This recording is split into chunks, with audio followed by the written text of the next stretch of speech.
হরে কৃষ্ণ, সবাই ভালো আছো তো? আমিও ভালো আছি। আবার এক নতুন দিন, আবার এক নতুন যুদ্ধ। বাড়ি এসেছি আর আম খাবো না সেটা হতে পারে?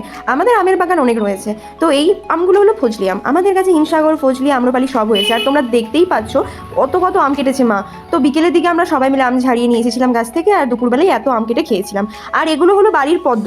দাদা শখ করে পদ্ম গাছ লাগিয়েছে, সেই পদ্ম গাছে সুন্দর সুন্দর পদ্ম ফুল হয়েছে। আর বিকেলের এই সুন্দর ওয়েদারটা দেখে আমি, মা আর বুদ্ধুমান তিনজনে ঠিক করে চলে গেলাম খানাকুল রাধানগর, যেখানে রয়েছে গোপীনাথের মন্দির। এই মন্দিরে কিন্তু খাওয়া দাওয়ার ব্যবস্থাও রয়েছে। 100 টাকার বিনিময়ে তোমরা সকাল 9টা থেকে 1টার মধ্যে প্রসাদ পেয়ে যেতে পারো। আর বিকেলের দিকে 5টা থেকে 8টা অবধি মন্দির খোলা থাকে। তো আমরা বিকেলের দিকে গিয়েছিলাম, আর মুষলধারে বৃষ্টি হওয়ার কারণে 7টা অবধি আমরা রাস্তাতেই আটকে গিয়েছিলাম।